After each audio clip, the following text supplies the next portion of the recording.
तो शहर की छोटी सरकार को चुनने के लिए जनता जितना उत्साहित नजर आ रही है, उससे कई ज्यादा उत्साहित राजनीतिक दल नजर आ रहे हैं। लगातार जिस तरह से कांग्रेस और बीजेपी के बीच में जीत की दावेदारी की जा रही है, एक तरफ बीजेपी में बैठकों का दौर जारी है, वहीं दूसरी ओर कांग्रेस उम्मीदवारों के नाम लगभग फाइनल माने जा रहे हैं। इस बीच हरियाणा कांग्रेस के अध्यक्ष उदय भान ने साफ तौर पर जानकारी देते हुए इस बात को सार्वजनिक किया कि कल कांग्रेस की तरफ से उम्मीदवारों की सूची जारी हो जाएगी। हालांकि बीजेपी की लिस्ट अभी तक सामने नहीं आई है, लेकिन ऐसे में सवाल यह है कि कांग्रेस की तरफ से उम्मीदवार कौन होंगे चुनावी मैदान में।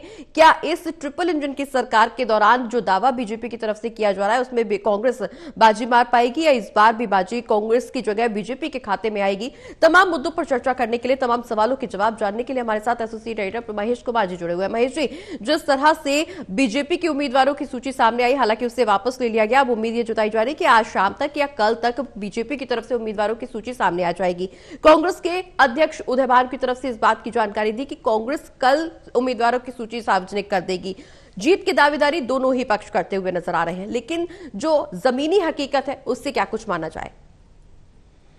देखिए, जीत की दावेदारी तो आम आदमी पार्टी की तरफ से भी की जा रही है, जिनका कोई जनाधार हरियाणा प्रदेश में हाल फिलहाल देखने को नहीं मिल रहा। और दिल्ली में मिली हार के बाद तो यहाँ जैसे आम आदमी पार्टी के कार्यकर्ता जो है पार्टी से ही दूर होते हुए नजर आ रहे हैं। फिलहाल सबसे ज्यादा उत्साह में अगर कोई नजर आ रहा है तो भारतीय जनता पार्टी के लोग नजर आ रहे हैं। तैयारियों का जिक्र किया जाए तो सबसे बड़ी तैयारियां अगर किसी की देखने को मिल रही हैं, और समय से पहले, काफी पहले अगर मीटिंगों का दौर देखने को मिला था जिसमें खुद नायब सैनी मौजूद रहे, जिसमें मनोहर लाल खट्टर मौजूद रहे, शीर्ष स्तर के नेताओं ने मुलाकात की, बैठक की और इन निकाय चुनावों को लेकर अपनी तैयारियों को मुकम्मल किया।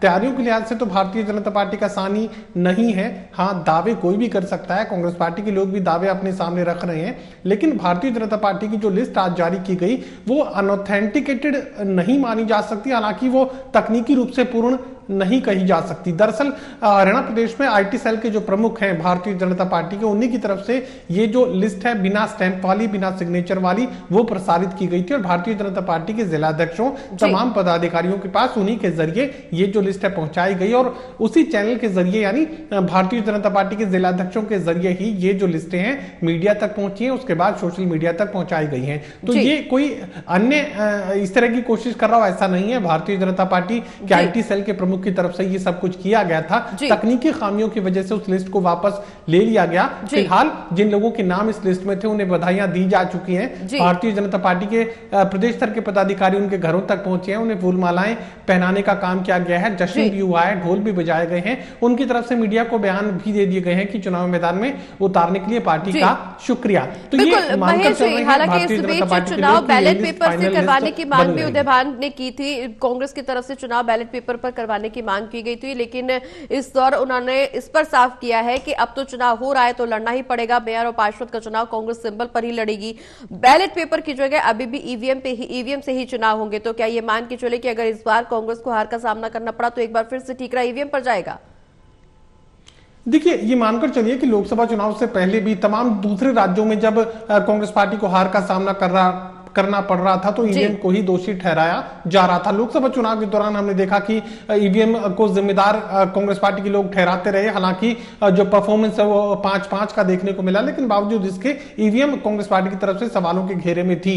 लोकसभा चुनाव के दौरान भी ये मांग की गई थी कांग्रेस पार्टी की तरफ से कि ईवीएम मशीनों की बजाय बैलेट पेपर से चुनाव करवाए जाए। उसके बाद विधानसभा चुनाव में भी ये मांग कांग्रेस पार्टी की तरफ से रखी गई कि बैलेट पेपर से चुनाव करवाए जाए, ईवीएम मंजूर नहीं है। एक बार फिर से वो मांग चुनाव आयोग के सामने रख दी गई कि ईवीएम को मंजूर वो नहीं करेंगे और बैलेट पेपर से चुनाव करवाए जाए। हालांकि मांग सामने रखने से पहले भी कांग्रेस पार्टी के नेताओं को, शीर्ष नेताओं को पता है कि ये मांग नहीं मानी जा सकती, लेकिन बावजूद इसके एक कोशिश जरूर मीडिया में की जाती है कांग्रेस पार्टी के शीर्ष नेताओं की तरफ से कि ईवीएम मशीनों को ना कहकर बैलेट की व्यवस्था को एक बार बिल्कुल लगातार मांग जरूर की जा रही थी। हालांकि ये सार्वजनिक कर दिया गया है कि कल टेम्परिंग नहीं हो सकती, कल लिस्ट सामने आएगी। उदय भान ने सामने ला दिया है। इस बात का जिक्र कई बार किया गया कि कल लिस्ट कांग्रेस उम्मीदवारों के सामने आ जाएगी। अब देखना यही होगा कि चुनावी मैदान में कौन से उम्मीदवार होंगे और उनकी क्या कुछ स्थिति रहने वाली है नतीजों के दौरान। बहुत बहुत शुक्रिया डॉक्टर महेश जी, ये तमाम जानकारियां मैं दर्शकों तक पहुंचाने के लिए।